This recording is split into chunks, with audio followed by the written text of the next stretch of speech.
자, 2018년 3차 경찰시험 수사 기출해설하겠습니다. 시험 친다고 고생 많이 하셨는데요. 이번 수사 시험은 제가 봐서는 굉장히 평이했지 않았나. 그 자료 보시면은 이론이 7문항이 출제됐고요. 그 다음에 이제 법령하고 이론하고 이제 합쳐져 있는 문제가 한 2문제 있습니다만은 법령으로 분류를 한다면 법령은 13문항.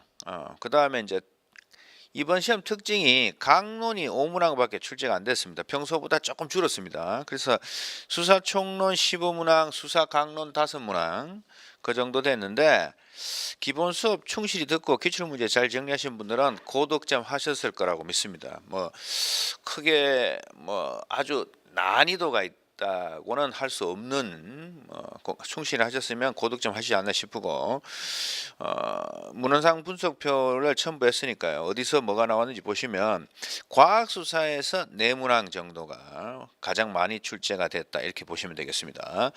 그러면은 하나하나 보면서 이제 문제를 한번 해설을 하겠습니다.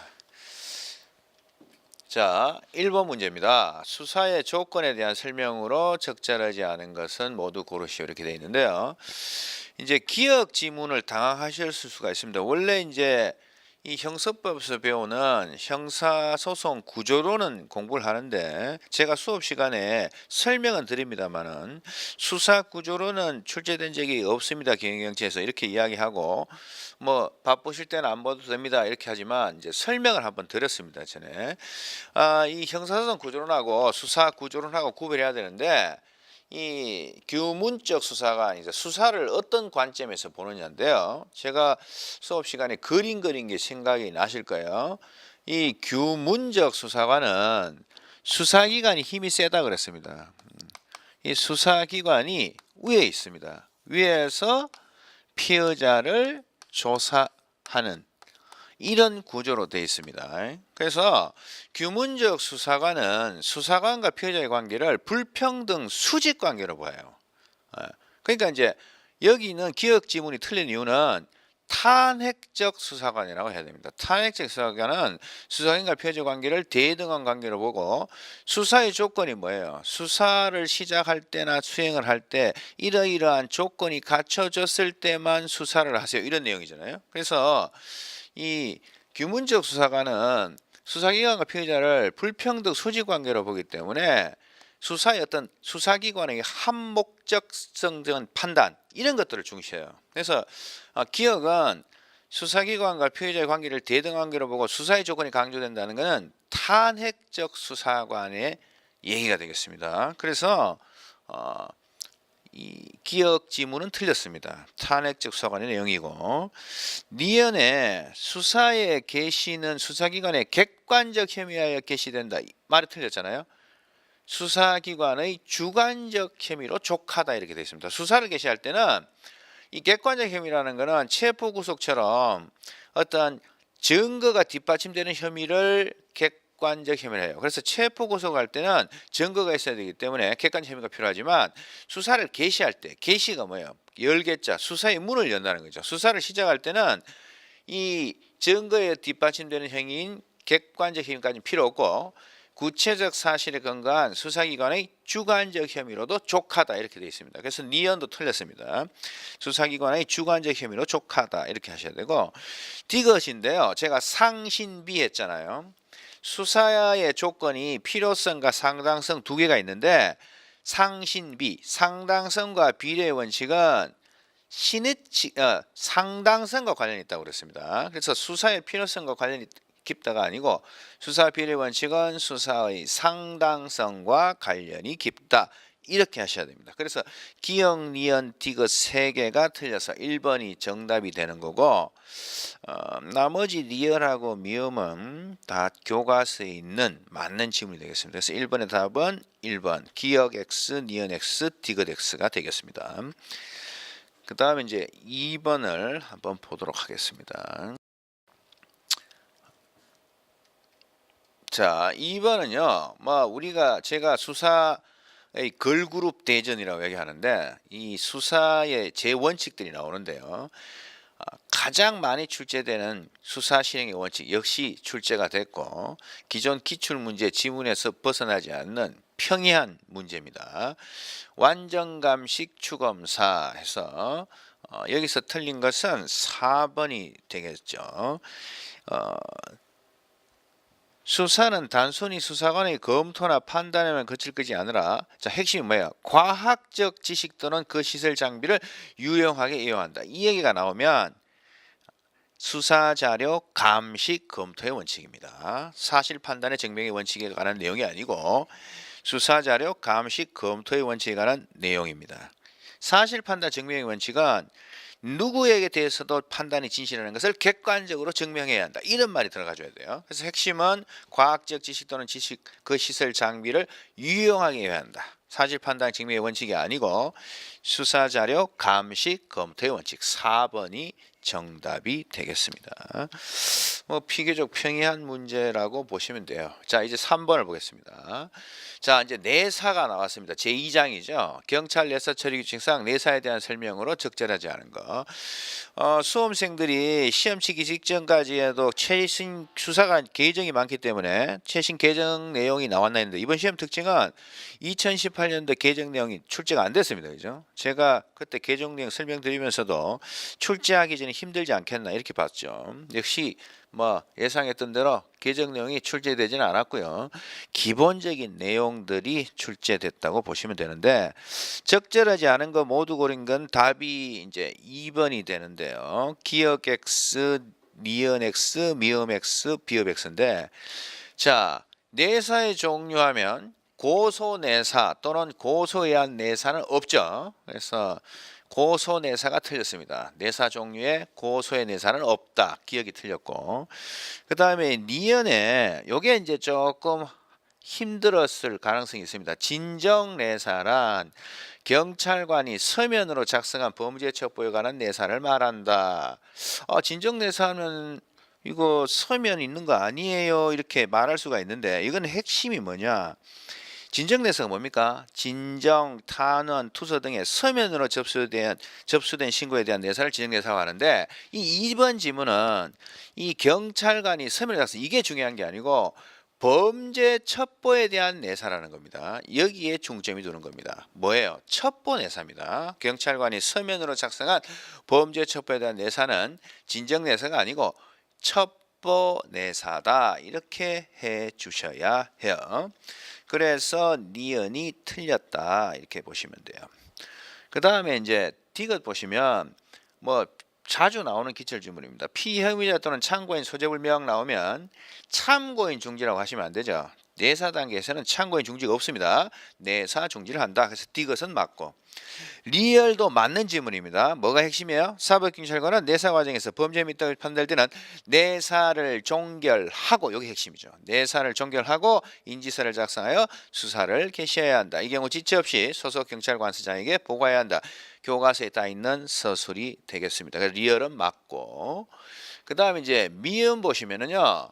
자 내사 과정에 범죄 혐의가 있다고 판단되지 않아서 수사 개시의 필요가 없는 경우에는 내사를 종결하는 건 맞아요. 내사 종결에 이게 요건이잖아요. 그런데 범죄 사건부에 등재한다 부분이 틀렸습니다.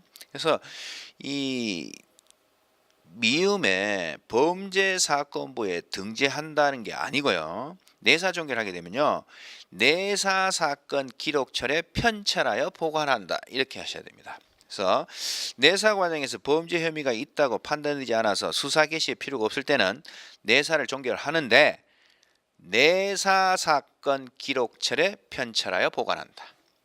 아시겠습니까? 범죄 사건에 등장하는 게 아니고 내사 사건 기록철에 편철하여 보관한다. 이렇게 해야 됩니다. 그래서 미음도 틀렸다. 이렇게 보는 겁니다. 그 다음에 이제 비읍인데요. 굉장히 우리 경제 시험에 많이 나오는 것이 이 진정내사로서 명인된 민사혐의는 공란 종결할 수 있다. 노량진에서 많이 외우고 있는데 역시 숫자로 장난치는 게 출제됐습니다. 3회 이상 반복 진정하여 2회 이상 그 처리 결과를 통지한 것과 같은 내용인 경우 공란 종결할 수 있죠. 그래서 1회 이상이 아니고 2회 이상으로 바꿔줘야 합니다. 그래서 정답이 2번입니다. 기억 X, 니은 X, 미음 X, 비읍 X. 기억 X, 니은 X, 미음 X, 비읍 X. 그래서 2번이 정답이 되겠습니다. 뭐 크게 어렵다고는 볼 수 없고요. 그 다음 4번 문제인데요. 이제 수사첩보 수집 및 처리규칙상 범죄첩보 성격평가 뭐 그냥 수고했다 해서 공짜로 주는 문제죠. 핵심이 뭐예요? 추후 활용이죠. 추후 활용. 나중에 써먹으려고 어떻게 한다? 기록해둔다 그랬잖아요. 그래서 참고가 아니고 기록이라고 하셔야 됩니다. 이 참고 부분이 틀렸습니다. 4살 정도는 아니나 추후 활용할 가치가 있는 첩보는 기록에 해당한다 이렇게 돼야죠. 이 참고는 단순히 참고가 될 뿐 사용 가치가 적은 첩보를 참고라고 하는 겁니다. 그래서 4번이 정답이고 참고가 아니고 기록이라고 하셔야 합니다. 4번의 답은 4번이 되겠습니다.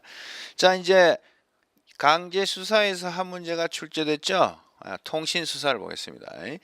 자, 통신 수사 중에서도 통신 사실 확인 자료 제공 요청에 대한 설명 중 적절한 것은 이렇게 나왔습니다. 이제 조금 난이도가 조금 있는 문제라고 봐지는데요. 적절한 것입니다. 그래서 1번을 보면요. 어디가 틀렸습니까? 기출 문제인데 전기통신 송수신 방에는 통신 제한 조치에 들어가는 겁니다. 그죠? 전기통신 송수신 방에는 통신 사실 확인 자료 제공 요청에 해당하는 것이 아니고 통신 제한 조치에 해당한다. 이렇게 보셔야 돼요. 그래서 1번이 틀렸고 이거는 뭐 성진 시험이라든가 이런 쪽에 출제됐던 내용이니까 뭐 알아두셔야 되는 거고요. 자, 2번도 틀렸는데 2번에는 이제 힘들어하시는 분이 계시더라고요. 관할 지방법원 또는 지원의 허가를 받을 수 없는 긴급한 사유가 있을 때, 그러니까 이제 긴급 통신 사실 확인자료 제공 요청이 된단 말이죠. 이때 미리 검사의 지를 받아야 한다. 이 끝부분이 틀렸다고 보시는 겁니다. 그 제가 해설지에 넣어놨는데 미리 검사의 지휘를 받아야 하는 거는요. 사법경찰관이 긴급통신 제한 조치를 할 경우의 내용입니다. 긴급통신 제한. 지금은 이거 뭐예요?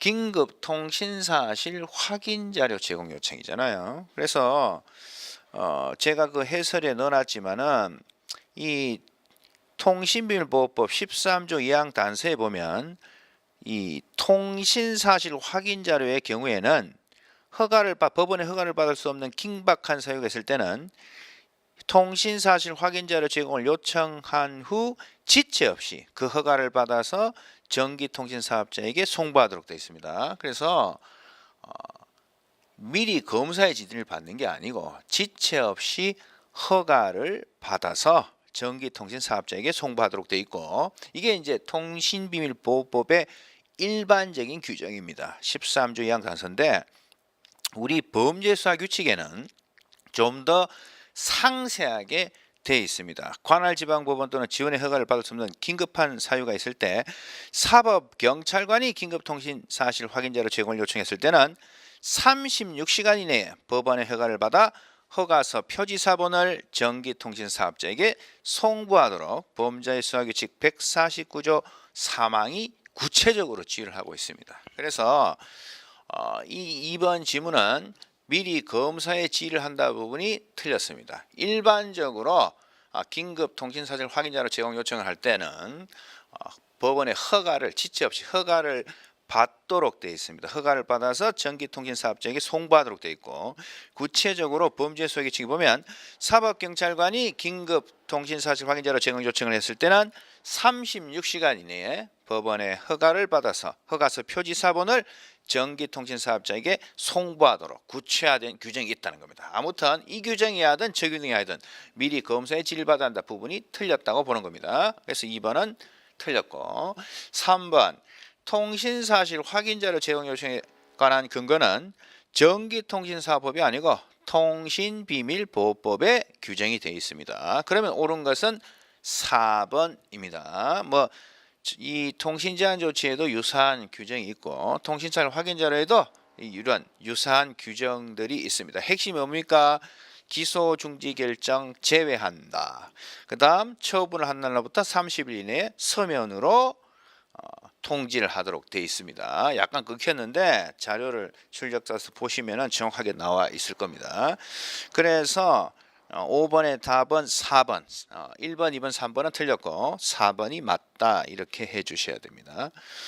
자, 그 다음에 6번은요. 우리 이제 경영경제에서 지명수배, 지명통보 구별하는 거 상당히 자주 계속 나오고 있는데 크게 어렵지는 않은 문제 있습니다. 5번에 비해서는. 자, 적절하지 않은 것이니까요. 답은 3번입니다. 티귿하고 리얼이 틀렸는데 기억 장기 3년 이상이니까 지명수배 맞고요. 니은에 장기 3년 이상이지만 사안이 경미하기나 기록상 혐의를 인정기 어렵다 하면 지명통보 대상입니다. 그래서 기억하고 니은은 맞고 디귿하고 리얼이 틀렸는데요. 구속영장을 청구하지 않거나 발부하지 못하여 긴급체포되었다가 석방된 지명수임자는 지명통보 대상이죠. 교과서마다 있는 내용이니까 맞출 수 있을 거라고 생각합니다. 지명수배 대상이 아니고 지명통보 대상이고, 그 다음에 리얼에 긴급사건 수배에서 범죄 혐의와 생명 등을 명백히 하여 체포를 할 때는 지명통보가 아니고 지명수배를 하여야 한다라고 되어 있습니다. 그래서 지명수배 대상이고 지명수배를 할 수 있다가 아니고 지명수배를 하여야 한다고 규칙에 나와 있습니다. 그래서 리얼도 틀렸습니다. 그래서 지명수배를 하여야 한다. 리얼. 그래서 3번 디귿X 리얼X 3번이 정답이 되겠습니다. 크게 어려운 문제는 아니고, 그 다음 7번 보겠습니다. 항상 나올 것이다. 계속 앞으로 나온다. 우리는 어떤 문제가 나오더라도 맞출 수 있도록 확실하게 암기를 하고 있죠. 그래서 유류분사의 차관점을 설명해요. 적절하지 않은 것은 1번이 답이잖아요. 동행명확합치 에오라 그랬습니다. 그죠? 동행명확합치. 동일성은 명확합치라는 말이 들어간다. 그래서 4번은 맞고 1번이 틀렸죠. 완전성이 아니고 동일성 이렇게 하셔야 됩니다. 1초 만에 풀었을 거라고 하시고, 이거는 절대 틀린 사람이 없을 겁니다. 그죠? 제 수업 듣는 분들은 예상했던 문제고 어떻게 나와도 맞출 수 있도록 항상 암기하고 있는 문제입니다. 7번의 답은 1번입니다. 자, 이제 작물수사에서도 이제 하나 출제가 됐습니다. 8번에 보면 범죄수사 규칙상 작물수배에 대한 설명으로 가장 적절한 것은 이렇게 나와 있는데요. 작물수배가 뭐예요? 경찰이 다른 경찰에게 이 물건 좀 찾아주세요 하는 거잖아요. 그럼 어떤 물건인지 알려줘야 되잖아요. 그럼 답이 1번이죠. 경찰관은 작물수배를 할 때 발견해야 할 작물의 명칭, 모양 등등 특징을 명확히 해야 된다고 사진이나 도면, 견본, 조각 등을 첨부하는 등 필요한 조치를 해야 한다. 당연한 내용이고 규칙이 있는 내용입니다. 8번의 답은 1번이 되겠습니다. 자, 우리가 다 암기하고 있는 거죠. 중요 작물 수배에서는요, 청색 용지잖아요. 우리가 청중이라고 외웠잖아요. 그죠? 백색 용지가 틀렸습니다. 청색 용지 이렇게 하셔야 되고요. 자, 3번 보시면 중요 작물 수배에서 발급지는 지방경찰서 바로 틀렸잖아. 중요 작물 수배서든 보통 작물 수든 작물 수배서의 발급권자는 뭐예요? 경찰서장입니다. 그래서 중요 작물 수배서의 발급권자도 경찰서장이다 이렇게 하셔야죠. 3번 틀렸습니다. 그 다음에 4번은 보자마자 틀렸죠. 특별 작물 수배서라는 건 없다고 그랬잖아요. 제가 특별 중요 작물 수배서라고 해야 합니다. 특별 작물 수배서, 일반 작물 수배서 이런 거 없잖아요. 그래서 가장 적절한 것은 1번입니다. 8번의 답은 1번 이렇게 보셔야 됩니다. 자, 그 다음에 9번 문제를 보겠습니다. 자, 알리바이 최근에 자주 나온다고 했고 역시 나와줬고, 제가 이거는 수험생들 수고했다고 공짜로 주는 문제라 그랬습니다. 절대로 틀리시면 안 되는 것입니다. 답은 4번이 되겠네요. 자, 기억이 왜 틀렸을까요? 범죄 발생 전후 시각을 고려하여 도저히 현장에 도달하지 못했다. 상대적 알리바이입니다. 절대적 알리바이가 아니고 상대적 알리바이. 그래서 기억이 틀렸죠. 자, 니은 어디가 틀렸습니까? 얼뜻 보면 맞는 것 같죠? 위장 알리바이는 사전에 계획적으로 자기의 존재를 확실히 인상계획해 놓고 맞아요. 맞는데 계획에 따라 장시간 동안 아니잖아요. 교과서에 보면 뭐라고 돼 있어요? 장시간 아니고 극히 단시간 내에 범죄를 감행하는 겁니다. 즉 위장 알리바이는 사전에 계획적으로 자기의 존재를 확실히 인상깊게 해놓고 극히 단시간 내에 범죄를 감행하는 것을 말해요. 그래서 계획에 따라 장시간 동안 이 부분이 틀렸어요. 장시간이 아니고 극히 단시간 내에 범죄를 감행하는 겁니다. 그래서 니언도 틀렸다 이렇게 보시면 돼요. 그 다음에 뭐 청탁 알리바이는 부탁하는 거잖아요. 그래서 디귿은 맞다 이렇게 보시고요. 그 다음에 리얼이 이제 참 출제자가 수험생들 힘들게 하려고 상당히 꽈놓은 겁니다. 알리바이가 뭐랬어요? 현장 부존재 증명, 현장 부존재 증명. 범죄가 행하여진 그 장소에 난 없었어. 따라서 난 범인이 아니야. 이렇게 얘기하는 거잖아요. 그래서 이 골고루 글자를 바꿔놨습니다. 출제자가 머리를 쓴 겁니다. 자, 알리바이는 범죄 혐의자가 범죄가 행하여진 그 시각에 범죄 현장에 있었다는 사실 입증 아니잖아요. 범죄 현장에 있었다가 아니고 있지 않았다는 얘기입니다. 그죠? 알리바이가 뭐예요? 현장 부존재 증명. 그래서 범죄 현장 이외의 장소에 있다고 해야 되겠네요. 알리바이는 범죄 혐의자가 범죄해진 시각에 범죄 현장이 아니고 범죄 현장 이외의 장소라고 해야죠. 이외의 장소에 있었다는 사실을 입증함으로써 범죄 현장에 있었다는 아니고 없었다는 범죄 현장 존재가 아니고 범죄 현장 부존재의 증명으로 알리바이 수사는 피해자가 주장하는 알리바이의 존재 여부를 확인하는 수사 활동을 말한다. 이 뒷부분은 맞아요. 알리바이 수사는 피해자가 주장하는 알리바이의 존재 여부를 확인하는 수사 활동을 한다. 이건 맞는데 여기 중간중간에 말을 바꾼 거예요. 다시 말씀드리면 알리바이는 범죄 혐의자가 범죄 행하진 시간에 범죄 이외의 장소에 있었다는 사실을 입증함으로써 범죄 현장에 있지 않았다는 범죄 현장 부존재의 증명으로 이렇게 해야 됩니다. 이 세 군데를 글자를 바꿔놓은 겁니다. 그래서 리얼이 틀렸고 그다음 우리가 항상 암기하고 있는 거 R 기회 시장 차관점 미음은 동그라미. 그래서 9번의 답은 4번 기억 X, 니은 X, 디귿 동그라미, 리얼 X, 미음 동그라미 이렇게 4번이 정답이 되겠습니다. 뭐 다 맞추셨으리라고 봅니다. 그 다음 10번을 보겠습니다. 자, 수사조사 및 수사서류 적성에서 역시 예상했던 대로 수사서류에서 한 문제가 나왔고 우리가 빅3 바쁠 때 이 세 가지만 보고 가자 했는데 역시 거기서 출제가 됐고 기출문제의 범위를 넘어나가지 않는 문제입니다. 형법 총칙상 이 기재 순서가 뭐라고요? 공상, 누경, 몰수 이렇게 암기했죠. 그래서 공상이고 누경입니다. 뭐가 틀렸습니까? 누범하고 경합범이 위치가 바뀌어야 되죠. 공상, 누경, 몰수니까 이게 바뀌어야 되냐? 필요적 몰수하고 경합범의 순서가 바뀌어야 되네요. 공상, 공범, 상상적 경합범, 누범, 경합범, 필요적 몰수. 끝부분 두 개가 순서가 바뀌어야 됩니다. 공상, 누경, 몰수 이렇게 하셔야 되죠.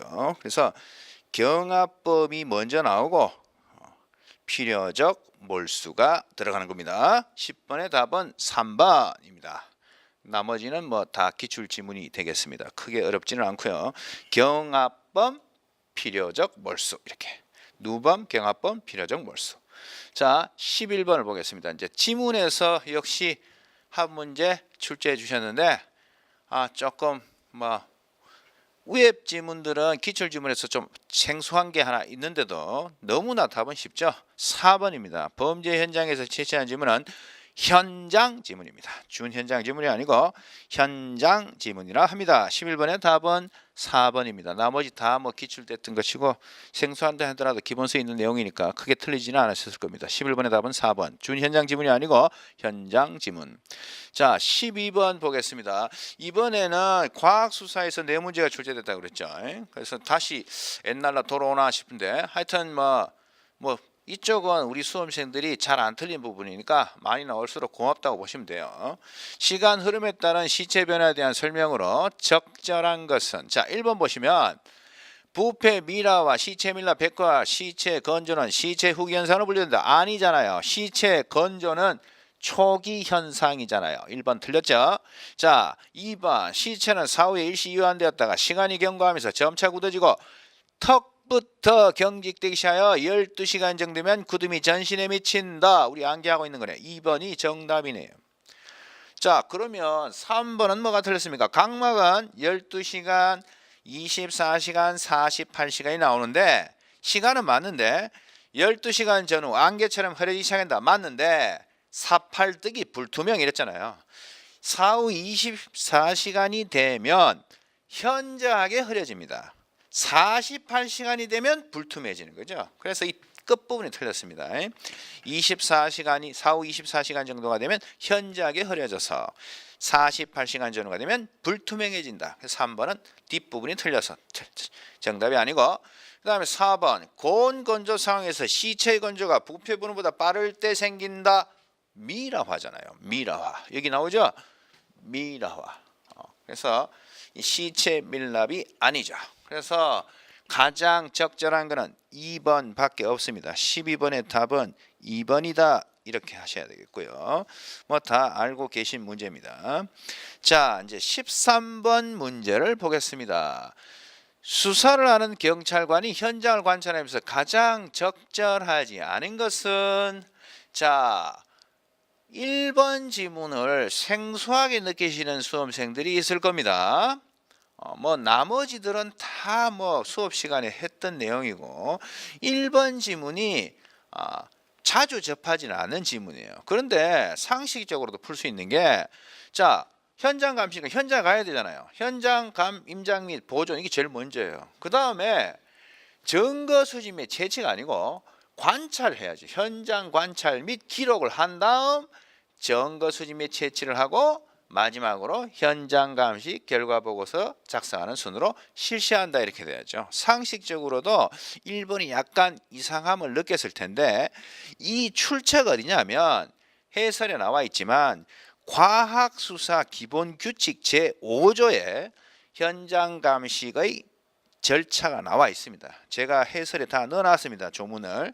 그렇게 보시면은 이 현장 관찰 및 기록이 증거 수집 및 채취보다 앞부분에 가야 함을 알 수 있을 것입니다. 따라서 13번의 답은 1번이다. 이렇게 생각을 하시면 돼요. 그래서 여기 말은 없지만 과학수사 기본규칙에 있는 조문 문제입니다. 그래서 1번이 틀렸는데 14번에서도 과학수사 기본규칙 문제를 냈습니다. 원래 이 폴리그래프 거짓말 탐지기가 우리 경영에서는 크게 안 나왔었어요, 최근에. 그런데 뭐 수업 시간에 간단하게 말씀을 드렸습니다. 뭐 답을 찾는 데는 큰 문제가 없습니다. 과학수사 기본규칙상 폴리그래프 검사 절차 유의사항에 대한 설명으로 적절하지 않은 것은, 자, 이런 것들이 다 이 과학수사 기본규칙 내용에 있는 내용인데요. 폴리 검사할 때 외부 소음 등 자기 영향이 없고 녹음 및 녹화실이 갖춘 것은 당연한 거 아니에요. 그 다음에 과학수사 요원은 요로 할 때 할 수 있다. 이것도 이 규칙에 나와 있고요. 그 다음에 제가 수업 시간에 임의 수사에 해당하는데 강제로 할 수 없다 그랬어요. 그래서 피검사자가 동의할 경우에만 할 수 있다. 이게 맞는 내용이고, 그 다음에 이제 아주 그 정신병질이 있거나 뭐 하여튼 술 만취자나 이런 사람들, 이 검사에 안 되는 사람도 있다고 그랬습니다. 그죠? 자, 그러면 4번 하나가 남았는데요. 과학수사요원은 폴리그래프 검사를 실시했을 때 폴리그래프 검사 결과서를 작성하여 피검사자에게 회신해야 한다. 자, 이거를 공부를 안 했다 하더라도 제 수업을 들으신 분들은 제가 뭐라고 이야기했습니까?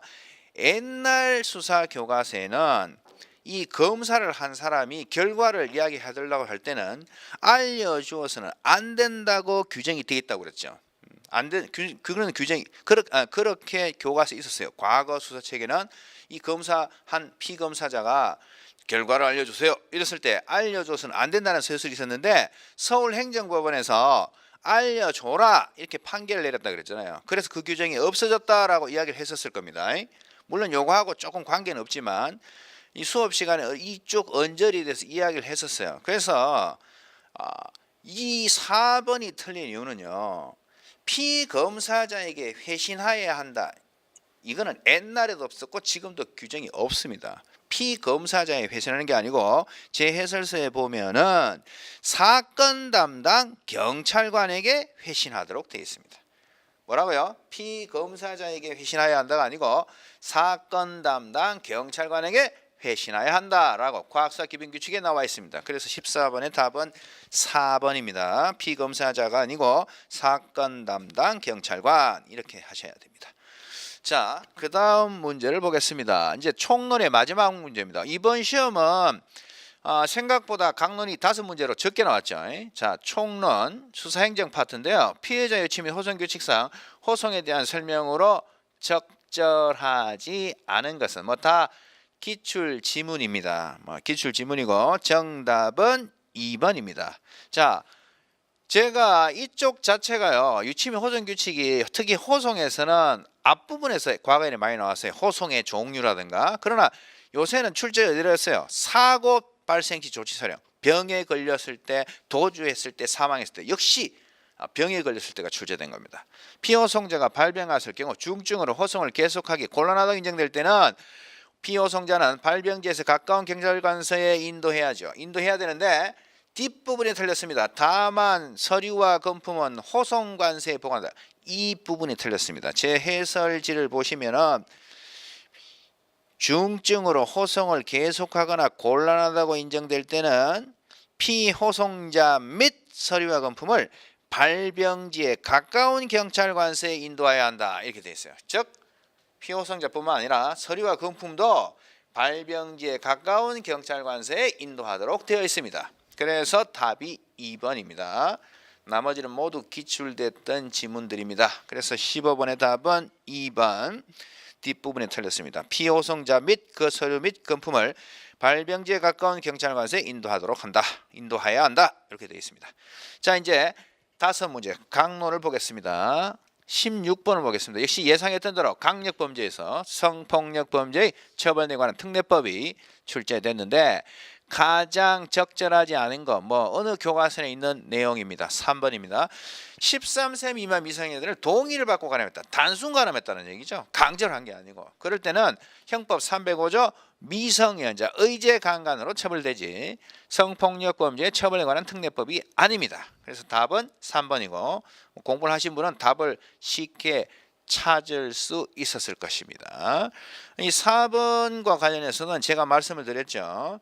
이 모든 성범죄에서 어떤 DNA 같은 증거가 있을 때 공소시효가 10년 연장되는 게 아니고 조문을 봐야 된다. 일정한 성범죄에서만 그렇다 말씀드렸죠. 그러니까 역시 특정 범죄에 대해서 이렇게 나온 겁니다. 그래서 4번은 맞고 답은 3번.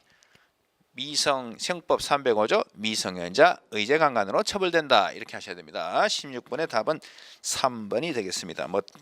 다 공부를 하신 분들은 안 틀리고 다 맞추실 것이라고 믿고요.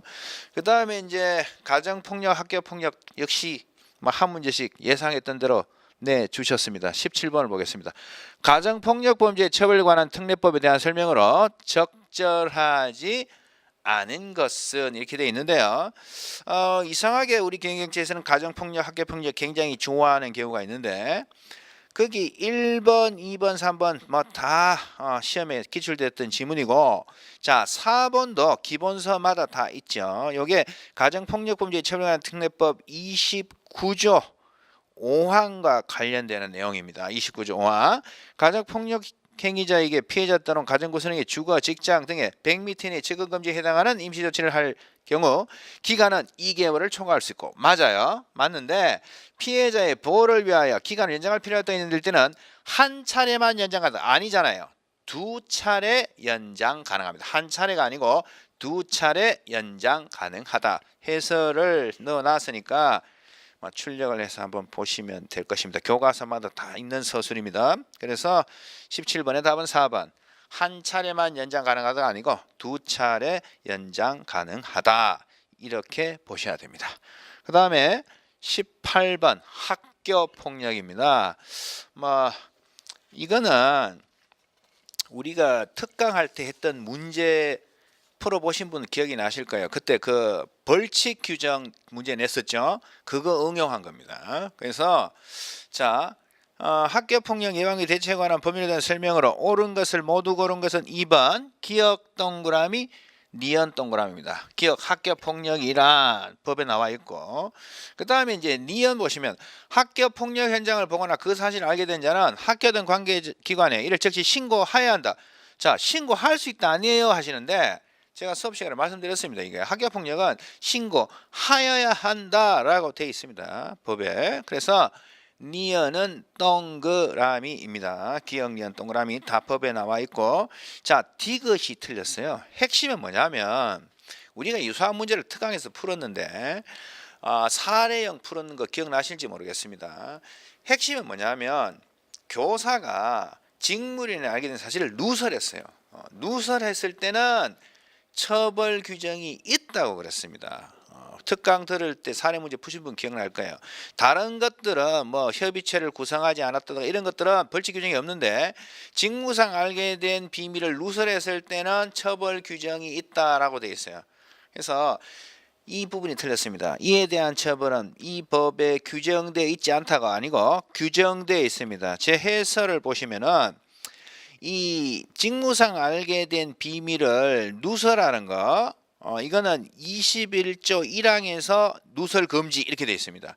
근데 22조를 보면 21조 1항을 위반한 자는 1년 이하의 징역 또는 1천만 원 이하의 벌금에 처한다 되어 있습니다. 그래서 법 22조에 규정이 되어 있다, 처벌이 예정되어 있다 이렇게 하시면 돼요. 그래서 옳은 것은 기억하고 니은이고 디귿이 틀렸다. 정답은 2번 기억 니은이 동그라미 이렇게 하셔야 될 겁니다. 그 다음에 이제 우리 경영체에서는 마약을 한 문제씩 내주잖아요. 역시 예상대로 또 한 문제를 내주셨습니다. 향전신성 의약품에 대한 설명으로 적절하지 않은 것은인데요. 뭐 다 저희들 암기하고 있는 겁니다. 쉽게 답을 찾으셨을 겁니다.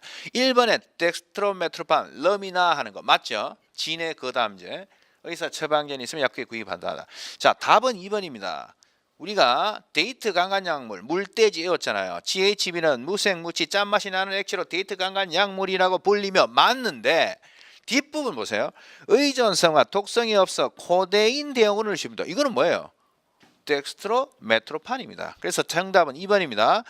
앞부분은 맞는데 뒷부분이 틀렸습니다. 의존성과 독성이 없어 코데인 대용으로 널리 시판되고 있어요 하면 덱스트로메트로판입니다. 19번의 답은 2번이고 뭐 틀리지 않고 다 맞추셨을 거라고 봅니다. 자, 이제 마지막 문제입니다. 기타 범죄 수사에서 한 문제를 내주셨습니다. 사이버 범죄를 내주셨는데요. 다 수업 시간에 언급한 겁니다. 자, 이쪽을 한번 필기된 걸 한번 보실까요?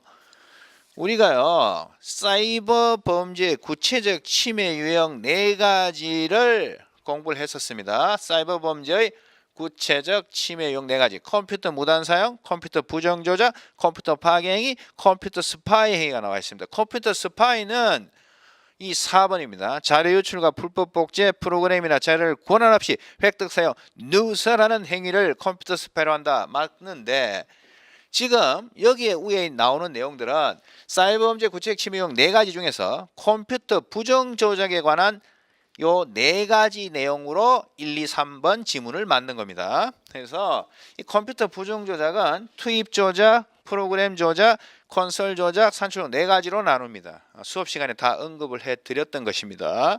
요것들을 구입을 이제 조합을 해서 지문 1, 2, 3을 만들었는데 컨설 조작 1번 맞는 지문입니다. 교과서에 다 나와 있고요. 자, 문제는 2번인데 기존 프로그램을 변경하거나 기존의 프로그램과 전혀 다른 새로운 프로그램을 작성 투입하는 방법은 투입 조작이 아니고 프로그램 조작이라고 하셔야 됩니다. 그래서 2번이 틀린 겁니다.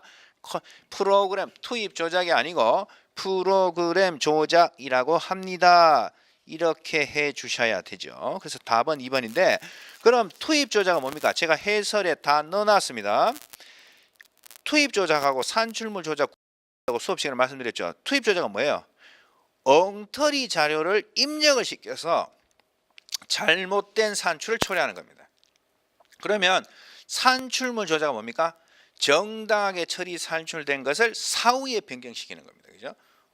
아무튼 이 투입 조작은 처음부터 엉터리를 집어넣는 거고 2번 지문처럼 기존의 프로그램을 변경하거나 기존의 프로그램과 전혀 다른 새로운 프로그램을 작성 투입했다 하면 뭐라고요?